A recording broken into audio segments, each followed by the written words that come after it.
What's up, GOMEANGREEN fans? I'm joined by a very special guest today, the one and only, the Greg Goedecker, better known as Twitter as Mean Green Breakdown. You've seen his stuff on Mean Green Nation, but to me, I think he's one of the best, if not the best, guy that covers North Texas basketball. He's on top of it. He's got unbelievable analysis, previews before, after games. Like I said, he's my go-to as far as basketball season goes because I don't cover it near as much as I should. But like I said, he's the best out there. Greg, how are you, buddy? I'm doing good, sir. You're too kind with your words. You're too kind. You're building me up a little bit too much for your audience, sir. Man, I'm telling you, man. Like I said, I'm a fair weather fan, I guess, when it comes to basketball. But this season I feel like I've really got my fire back. I've really enjoyed it, but I still have to follow you and read up on your stuff just to stay up to date as I should be. But last night I got the highlights playing kind of here beside us. But how are you feeling after last night's game? Was your blood pressure a little high into the first quarter? Did it the way you thought it was going to go? Not exactly. I mean, the heart rate was definitely up there. It was pretty high, definitely at the end. I didn't think that it would go kind of the way that it did because Wisconsin wasn't a really good shooting team, but then they came in and were shooting the lights out at the beginning. So North Texas really had to kind of fight their way through that great shooting percentage. Chucky Hepburn, man, he was just lights out early on, and you know what Wisconsin does offensively is something that North Texas didn't see a lot of throughout the year. And it kind of took them a while to adjust to that. And then once they figured out what they were doing, I mean, they really locked down on Wisconsin. And I mean, just unbelievable second half, unbelievable effort from everybody on the team. I mean, just pitching in. Tyler Perry played great defense. Sissoko, Kai Huntsberry, the job that he did in the second half on Hepburn. Reuben Jones battling through the ankle injury, doing what he did. Aaron Scott with that tremendous block that's just going to live out there as a legendary block for in North Texas history, man. So, I mean, if you're a fan, you got to be pretty pumped about what we saw. Yeah, I was getting so before the game. I'm in a group text with some guys from my hometown, and they, of course, they see North Texas on ESPN. They call me and tell me, all right, text in the group text, who should we bet on? I'm like, North Texas should win. They're favorites. So of course, at the end at halftime, I'm getting cussed out by these guys because we're getting blown out at halftime. You'd say, but I text back in the group. I'm like, Wisconsin's shooting 50%. Like that's not going to continue to happen.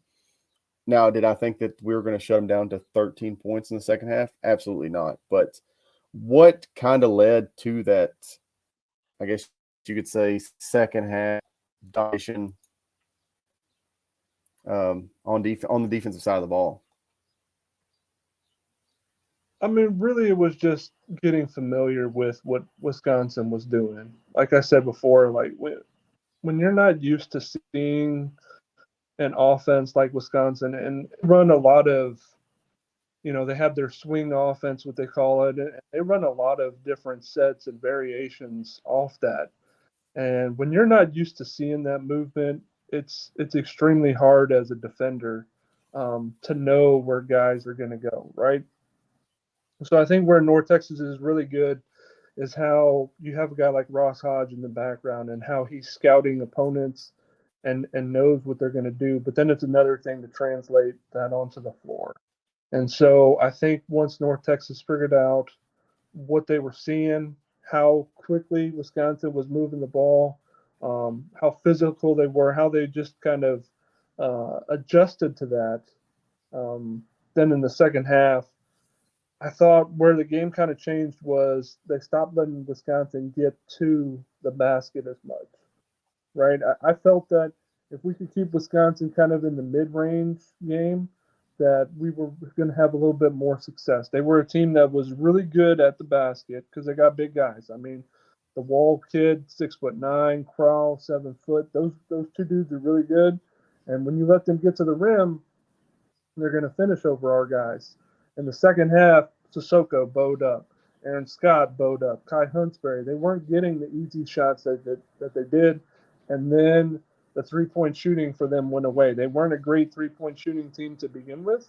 And then in the second half, that number kind of backed off. And that let North Texas kind of feel their way back into the game. Because I think for North Texas, what they do so well is play defense that everybody knows that their offense feeds off defensive success. If they're not playing great defense, then their offense kind of takes a little bit of a hit. But when they see their defense making stop after stop, they've got enough confidence in their offense that they're going to eventually start hitting some shots. And I mean, they hit enough.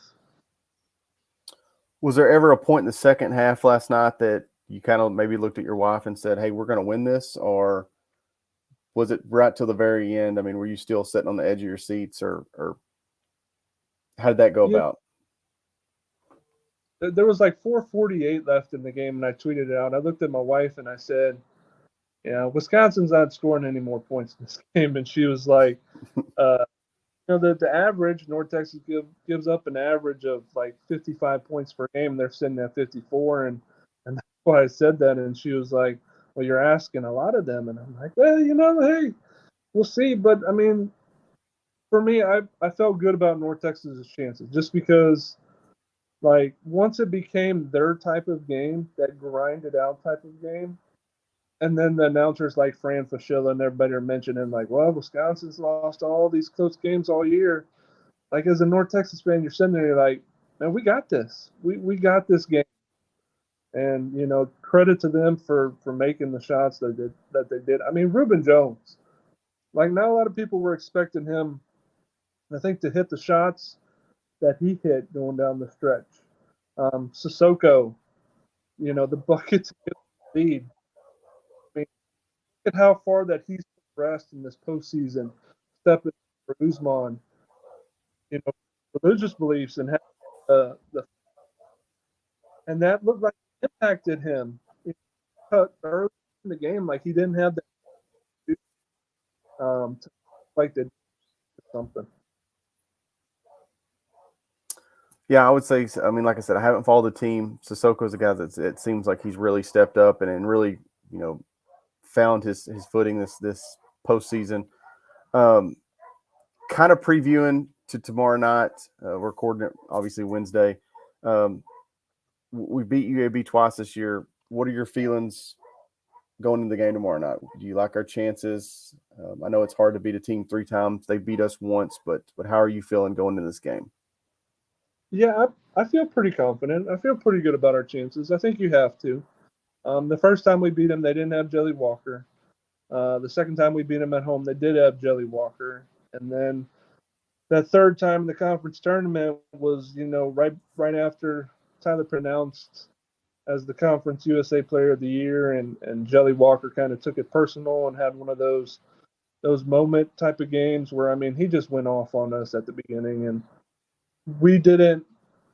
North Texas didn't match their intensity.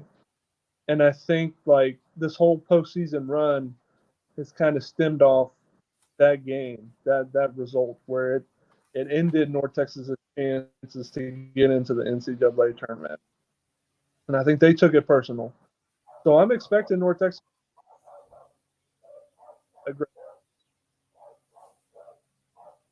Like, these teams know they know what is important for them to win the game. Like free throw line.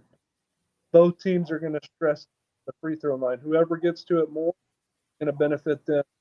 The 2-point, that's a huge piece for Kai Huntsberry is, making around 50% of his 2-point shots, those little mid-range floaters, the little, hook shots in the lane. He's doing that. North, really good shot. 3-point shooting between both these teams. Usually, whoever better that game. And then really the big one, offensive rebounding. Both prioritize possession. You don't have your big guy Usman out there. You got Sissoko. You got Aaron Scott. Is North Texas going to be able to continue to rebound really well? Wisconsin was a team that wasn't a good offensive rebounding team at all. I mean, they were one of the worst offensive rebounding teams in the country, and we let them get a lot of second chance opportunities. Can't do that tomorrow night against UAB because they thrive off of second chance opportunities. So, I'm not wanting to predict too far in the future. I kind of want to stay in the moment. Tomorrow night, championship NIT. This is an unbelievable opportunity. You look at the list of teams that's won NITs the past. I mean, this is an unbelievable opportunity for North Texas.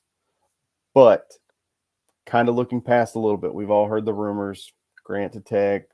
It's not really like you can avoid it.